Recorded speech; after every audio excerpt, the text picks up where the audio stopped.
Hello, this is Thomas, and today's video we will look at Lychee Slicer manual support, a kind of introduction to how you create your own support for your 3D models.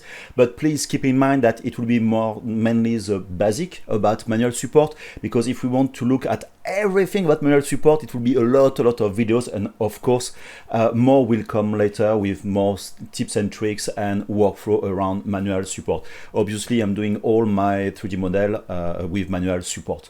Okay, on screen I have this DQ 3D model that you can download. I put the link in the description. This is something I did a while ago. I sculpted this model in ZBrush, and I'm using this 3D character mainly to test 3D printers because I'm using it for a lot of things, even filament 3D printers. Download the file and just load the STL file, which is DQ fill eyes. This one is important because it's just an STL file with no hollowing, no support, nothing. Then let's consider that you need to prepare this model from scratch and you want to do all your supports. First thing to do is, for me, adding some rotation, some angles for my model. Let's say like that. Perhaps a little bit too much angle. Like I said in the previous video, this is very important to have some angles, not printing flat parallel to the build plate.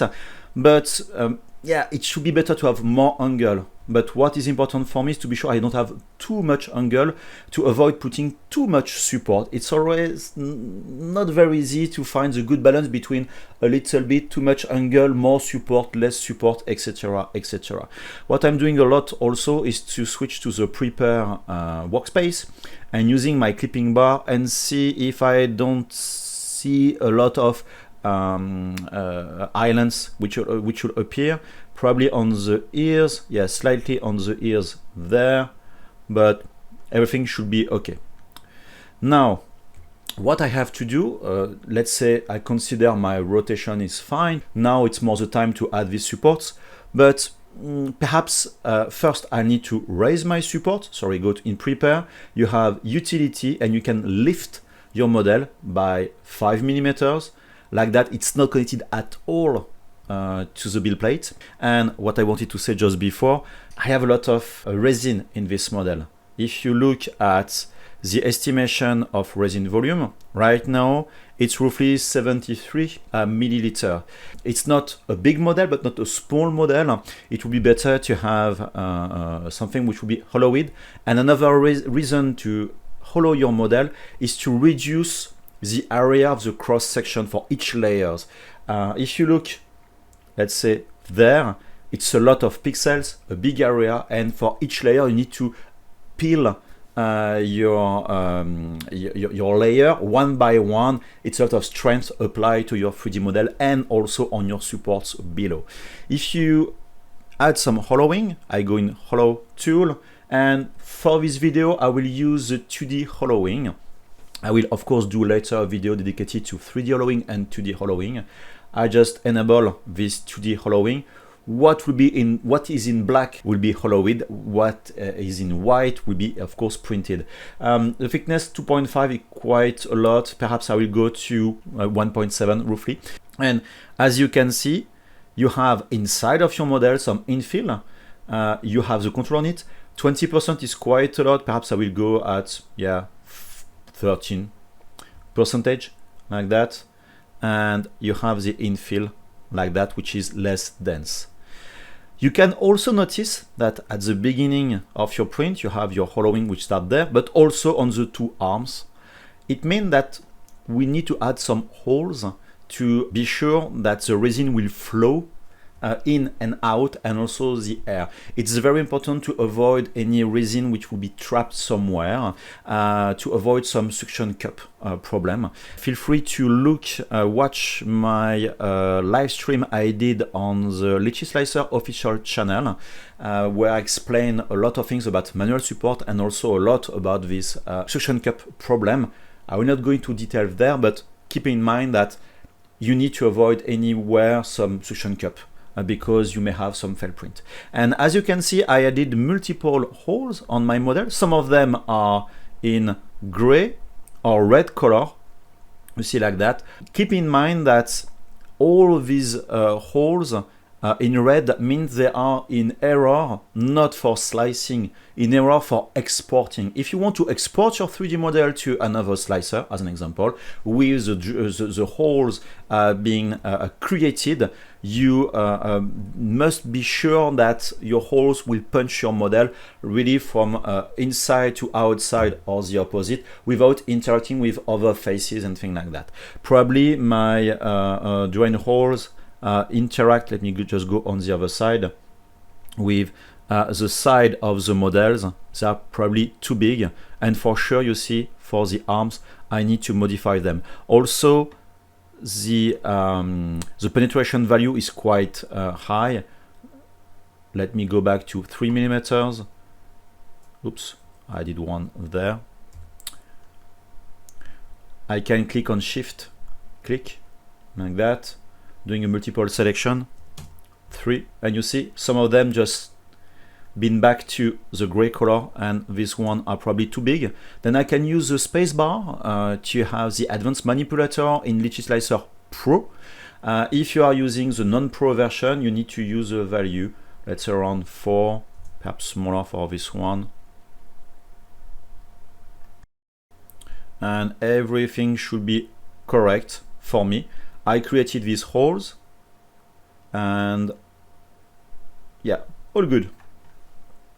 Okay, feel free to change if you want the position, if you want to be sure to have everything in gray.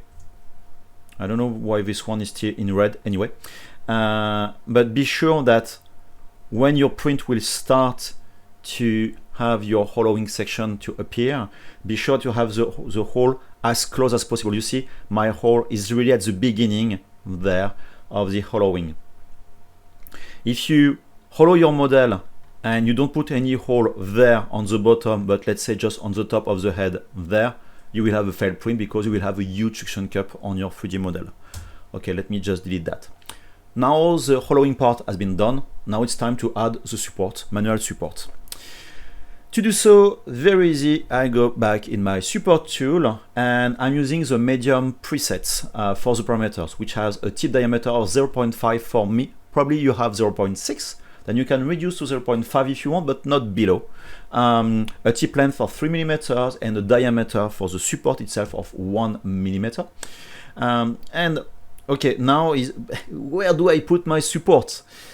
First thing to do is to go in the island detector and running this island detector just to find where are all the starting point of this print on your model, because you must support at all cost, I would say, all these islands. But when it's islands, it's all the islands which have a meaning. You will see probably around the holes, you may see some islands which appears, which are, let's say, some false positive islands. That's why you need to couple that with the clipping bar and see if it has a meaning to put a support or not on some islands that Lychee Slicer detected. Okay, and let me look at that. I have, like I said just before, you see some islands which have been added on top there, which can be ignored, and some of them just on top here, because the topology is very thin, and Lychee Slicer detect that it may be an island, and also for the bottom of the ear there. My technique is very simple. I don't say this is the best one, but at least I'm using this one. I'm always adding some support at the beginning of each areas which have these islands. You see, when you start there, you have this line which is a boundary of the layer, the current layer.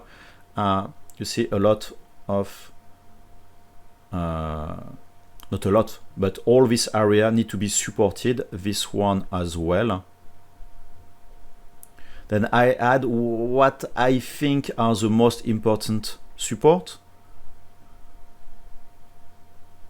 Like that. Oh, this one is perhaps too close to the border.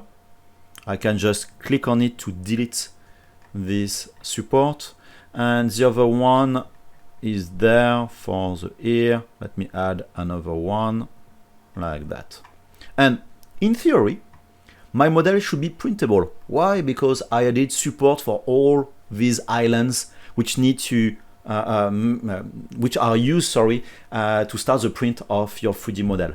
But obviously it will not print successfully. It's very, very few supports which need to support a lot of mass with a big area which is very close to the build plate. It will just fail. You need to add more supports, and like I explained in the magic functionality, I like to add supports all around my 3D model.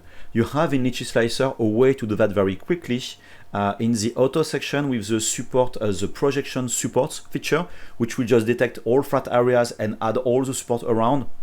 But for the sake of this training of Lychee Slicer, we will do that more the manual way. Okay? Then I would like to add more supports all around. Then what I would like to add is more and more support, but perhaps not the same density. I have a high density at the beginning to be sure I have enough support and avoid, let's say, some fail print because the support may break because it are not enough or are too thin.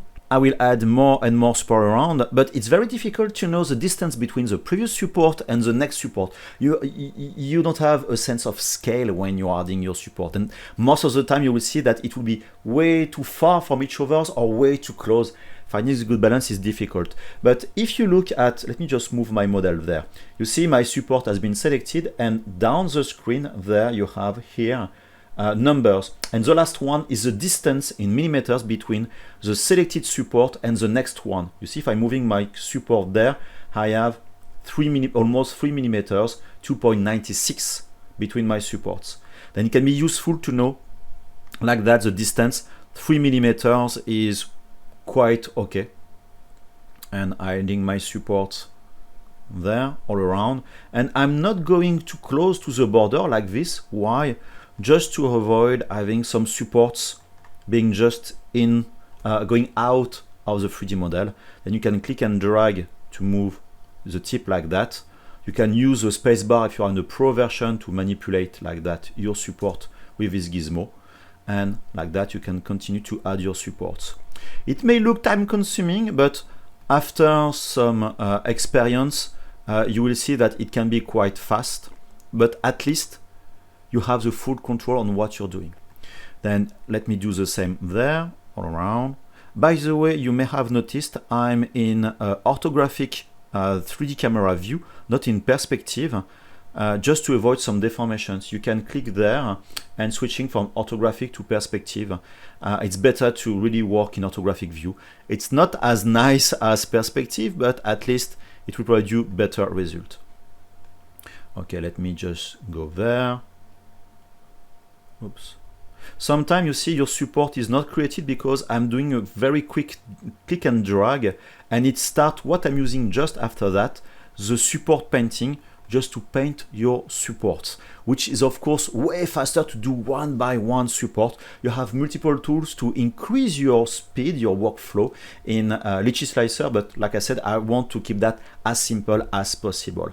And then if you want to fill all of that quickly, you have another tool, which is in manual support, the support painting, like I said, which is on by default, and you have an interval of 3 millimeters. This is the distance between each support. If you click and drag, you see you have roughly 3 millimeters around each support. And there, you see, it didn't want to create one there because it was too close to an existing one.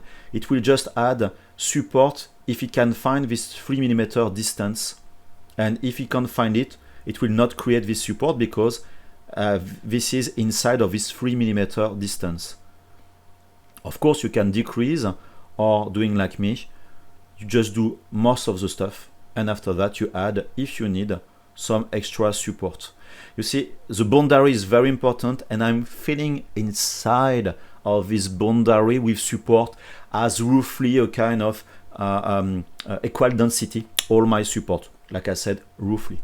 What also I like to do, not all the time, but I think this is important for support, beginners. By using the Shift key, I can do a multi-selection of supports, and I'm doing this selection of, let's say, this one, like that, and I'm switching to the heavy preset to have bigger and thicker support with a slightly bigger contact point, which is at 0.7. You can, why not say 0.8. It will be way thicker, but at least it will keep your model in place as much as possible.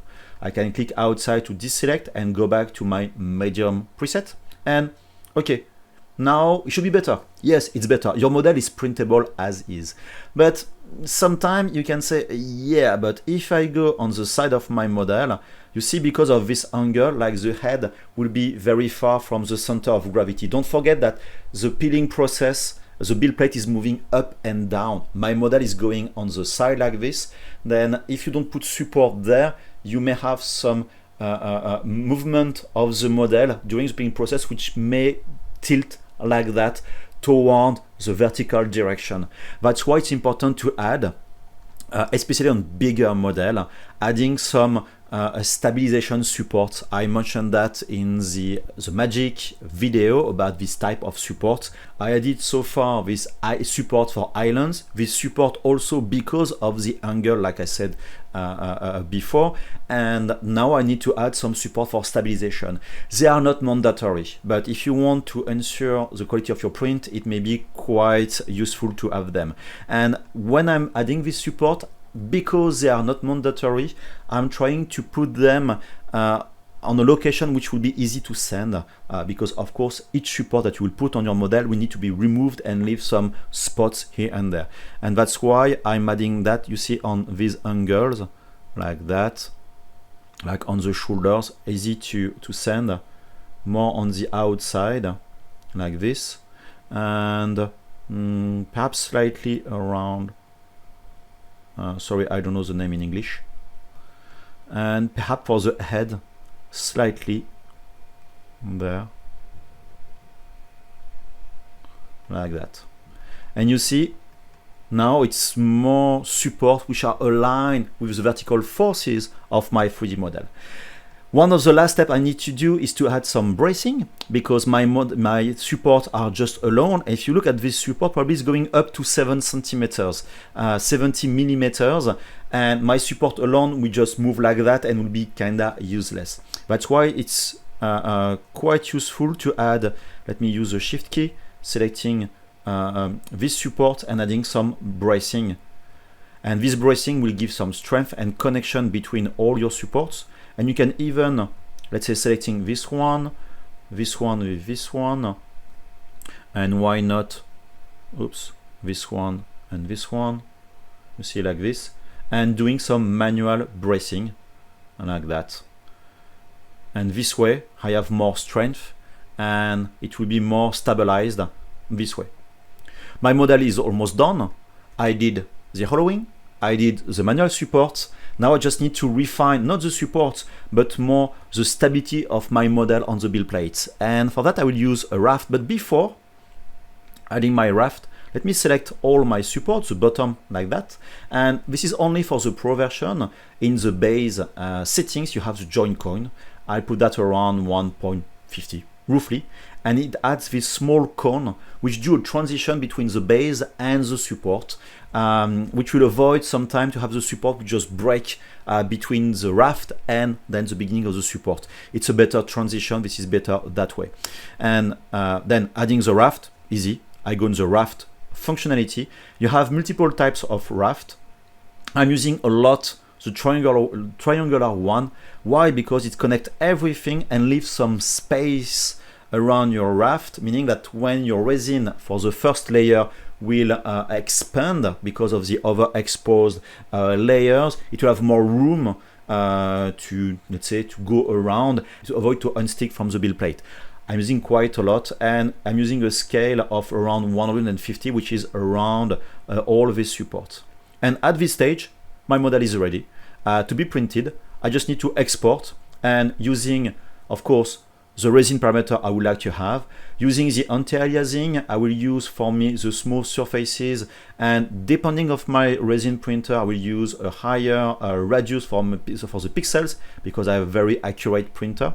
Grid offset I will leave as is, and for the anti-aliasing, I will use on my computer the HD1, or in fact for such printer like the Saturn 3 Ultra, which are very, very small, roughly 24 microns, 22, sorry, microns pixels, you don't need to have the anti-aliasing. This model will print perfectly with a good resin without anti-aliasing. Just need to export your model and print, and you should be fine to go with your first manual supported 3D model in Lychee Slicer. Now it's time to subscribe to this channel if you didn't do that yet, to be sure that you won't miss any new video dedicated to Lychee Slicer. Also tag me on social medias at Poly Workshop. This is mainly in French, but I try to interact in English as well. To share with me the print you did of this DQ model. If you paint it, it would be very cool for me to see what you're doing with this print. And anyway, see you very soon in new video dedicated to Lychee Slicer. Bye bye.